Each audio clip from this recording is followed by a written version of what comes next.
Do I want to cut you? Yeah, you want an arm, you want a chest? What do you want the scar?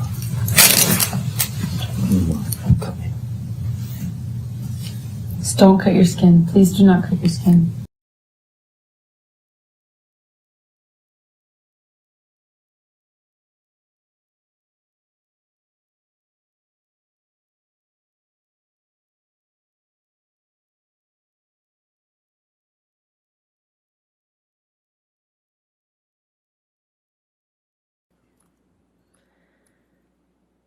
Mr. Depp, have you ever physically assaulted Miss Heard? Never.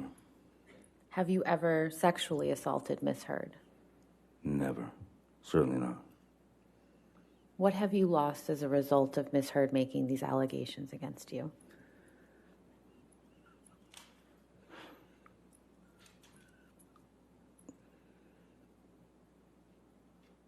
Nothing less than everything. Nothing less than everything. Because when the allegations were made, when the allegations were rapidly circling the globe, telling people that I was a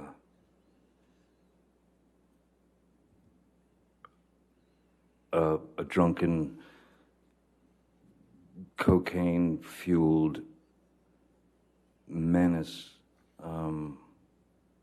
who beat women suddenly in my 50s.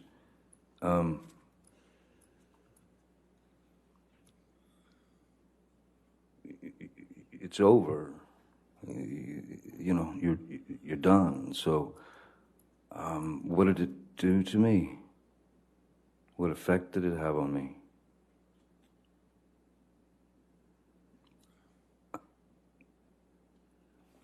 I'll put it to you this way. No matter the outcome of this trial, the second the allegations were made against me, the accusations, the second that more and more of these things, as I said, metastasized and turned into fodder for the media. Once that happens, or once that happened, I lost then. That is to say, I lost because that is not a thing that anyone is gonna just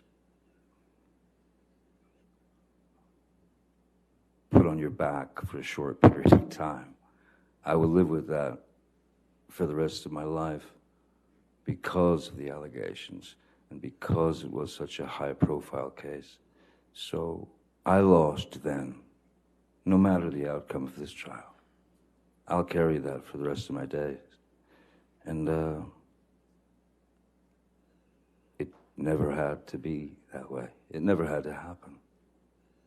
And I don't quite understand why it did in the way that it did. I want it just to, why don't you just say, okay, baby, I understand. I'll go home, and you do your thing, hang out with your daughter, and then I'll see you in a couple hours, and we'll talk about it. Is it that difficult to say that? Or you just fucking hate me, and you want to be shitty about it? Please. Just fucking, it's not that difficult. Okay? I don't want to stand here in a driveway and argue with you.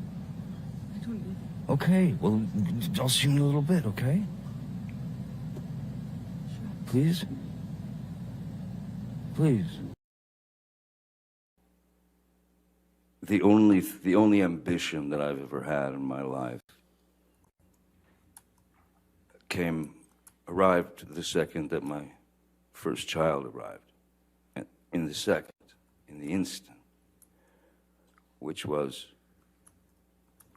to be a good parent, to be a great father, to be the best father I could, And there were several occasions where Miss Heard would tell me what a bad father I was, and that I had no idea how to parent. And again, it falls into the same category as before. I couldn't understand how in 52 years or however old I was at the time, how I could be so wrong about everything. I mean, one learns along the road. The result of the road is not important. It's the road that's important, because we don't know exactly what's going to happen in 10 years. We don't know. So the road is what I pay attention to, and paying attention to trying to spend as much time with my children as possible. Even that would that could send Miss Heard into a monumental tailspin, where I could hardly ever go and see my kids and spend time with my kids, because she had to have me there at all times for her own needs. So, And that was something that, once you realize that that's happening, and then there are hassles between the children and her, the situation starts to get a little more grim and a little more dire. And that I was not prepared to take. I would not hear the words, "You're a bad father, you're a terrible father, you're an awful father." So one can only take so much of that before bits of your brain start to just, bits of your brain, bits of your heart begin to, the valve gets shut off, because you can't hear it anymore. And you know that it's not true, and you know that it's meant as a weapon. It's to slice you up, it's to bring you down, it's to demean you, it's to bring you into a place where you start to believe that there's something wrong with you. Everybody's damaged.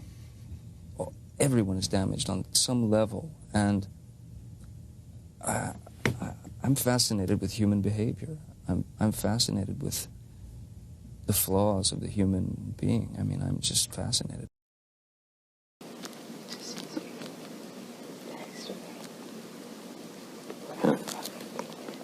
Hope one day you can teach your son how to be a man, because you're so good at it. Fantastic.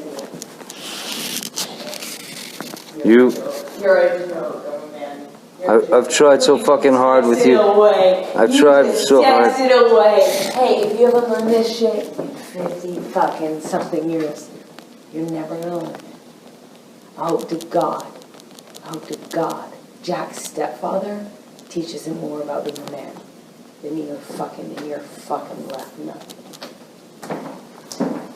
Hey, that's good. You gave me some shit about my kids, just like in London that you desired. Never again. Stay away. You don't exist. You will not be getting my words.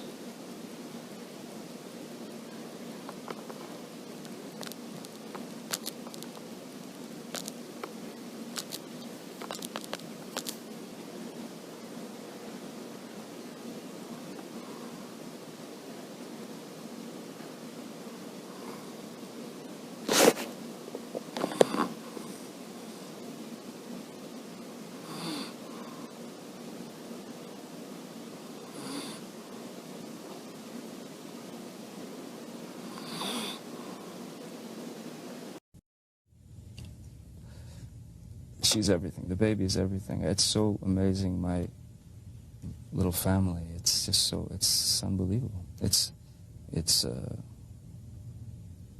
I don't know. It's the only thing that's ever happened to me. Really, the only thing. Did there come a time when you and Miss Heard started recording your arguments? Yes. In fact, I was the first person of the two of us to record conversations. And it was for this reason.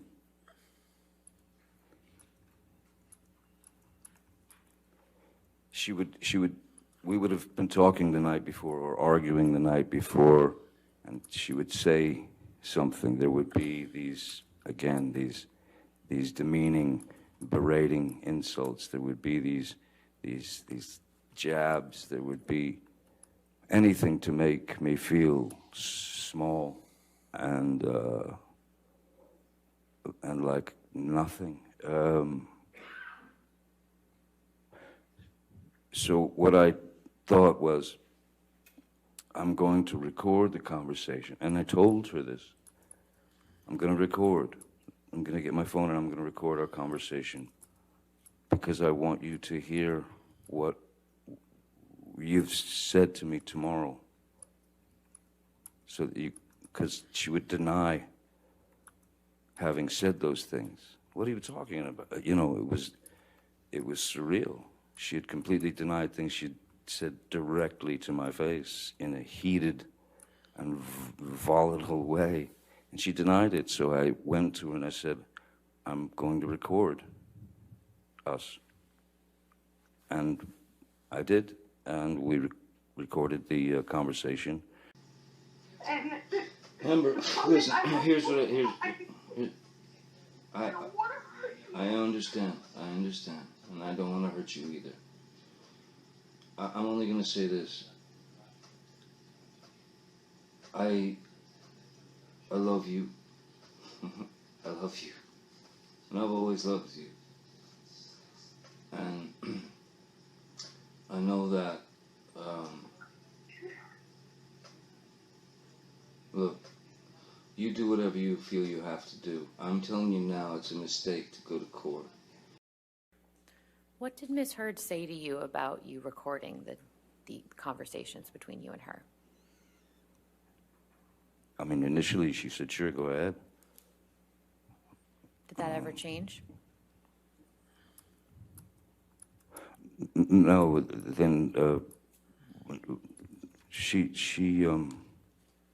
then she started recording, but surreptitious, without telling me that she was recording something. That was the problem. It's my fault. No, what? My fault.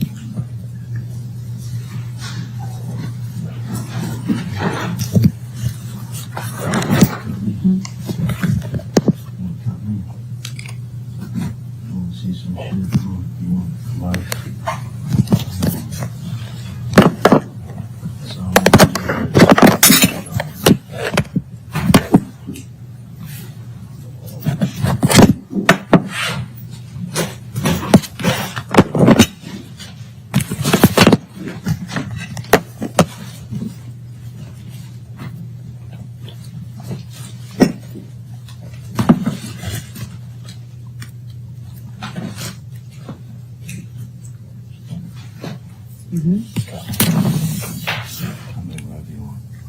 Come in. This is really pretty. Thanks. You want to cut me somewhere? Do I want to cut you? Yeah. You want an arm? You want a chest? What do you want? What do you want with the scar? What do you want? Don't cut me. Just don't cut your skin. Please do not cut your skin. Please don't. Come here. Why would I do that? It's easy. Don't. Please do not do that. Please do not do that. Come. Please don't. Please don't cut yourself. You don't need to cut yourself. I need to do what I want. I know it hurts. It feels. Come here. I want your mark. You have it. There you go. You have it. They're gone. No, thank you. No, thank you. There's sperm on the pillows.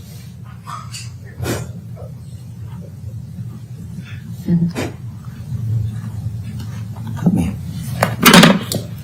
You know I will. Come here. Really, Spitzer won't answer for this because he's a fucking conservative prick. Don't. Please don't. Don't cut yourself. Please don't cut. Cut. Please don't cut yourself. Please, I know it You hurts. do it. I would never cut you. Cut me. I would never do that to you. Please Come on. don't. Come on, pussy. Please. Yeah, you fucking hate me. Come on. Cut me. Tell me.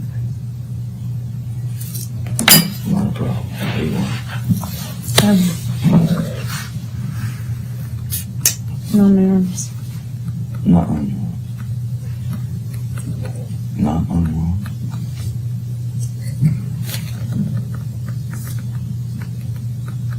Want to be cut? Do you? Just gonna go to court.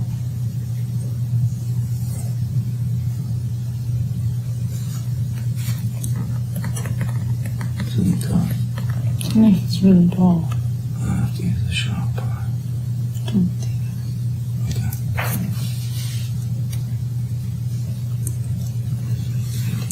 Don't. Don't you tell me. Please don't do that.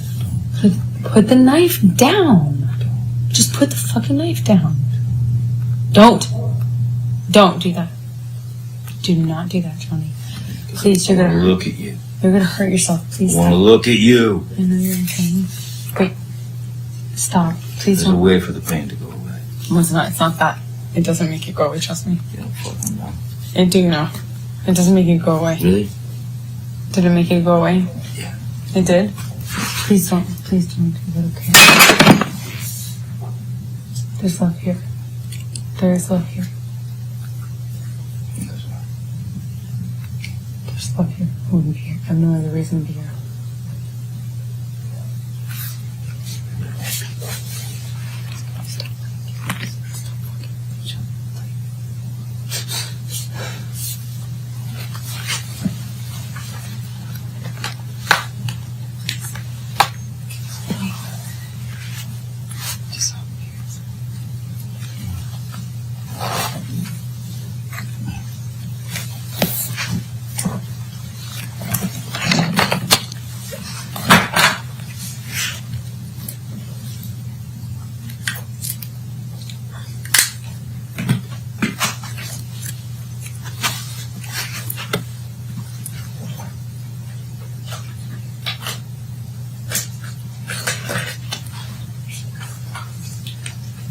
The knife is really dull, and it would be the worst thing in the world to use to cut me with. It would be too painful and dull and dirty to use. Yeah, that's the tip of the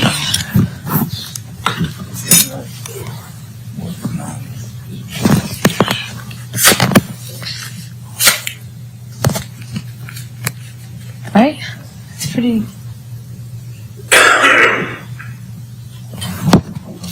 No, please do not. Don't. You're gonna hurt yourself. Don't. It's okay. Please don't cut yourself. Please don't. Please stop. Please stop. Please. Don't hurt yourself, please. No, I won't hurt myself at all. Please.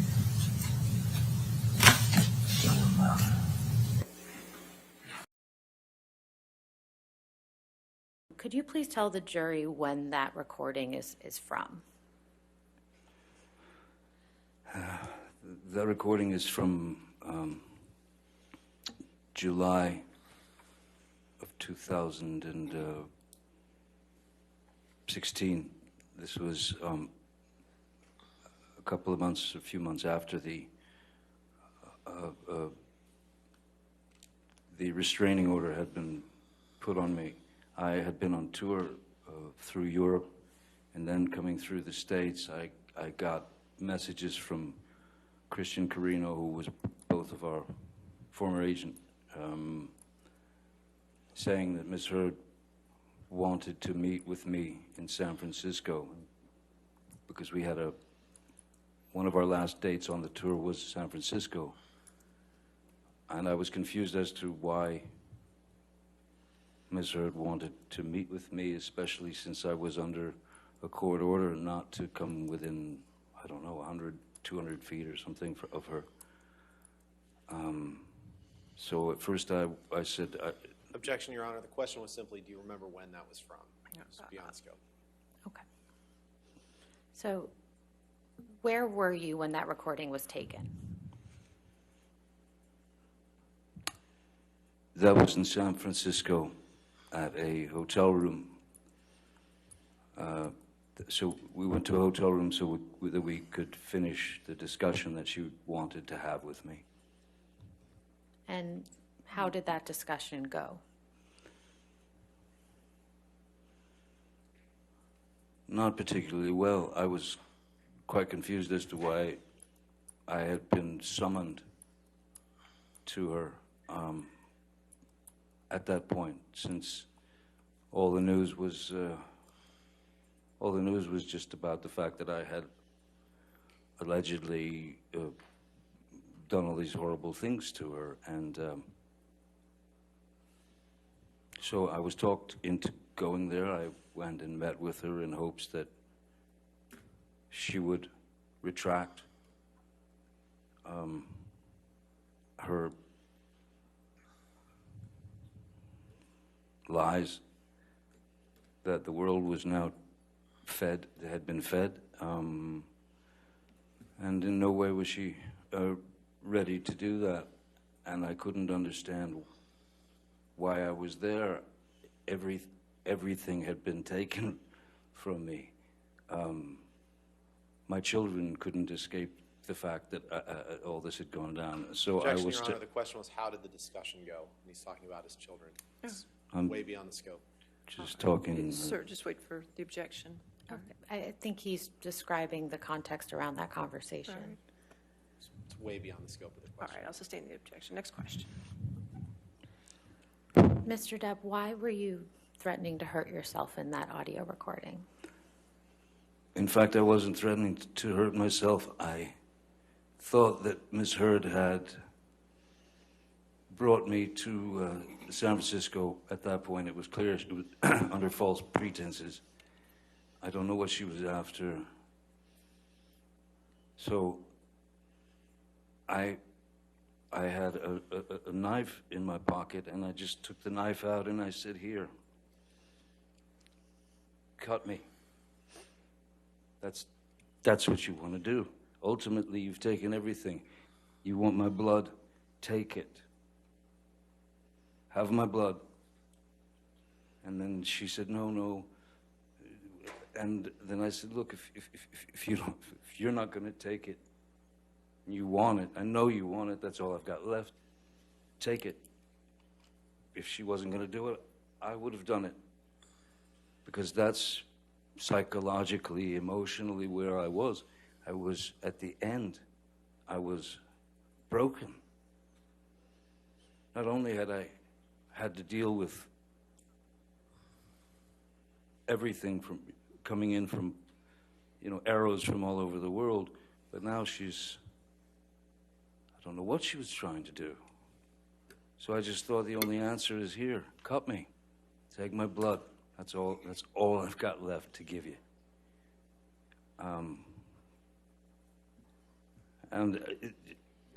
Obviously, there was no threat to Ms. Heard with that knife.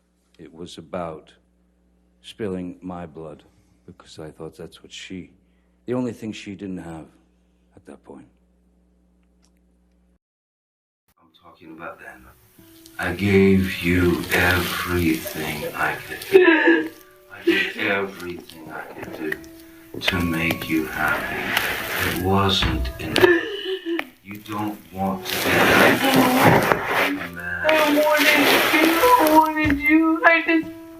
I'm a mistake. Would you like this? Is this how you want it to end? Get out. you.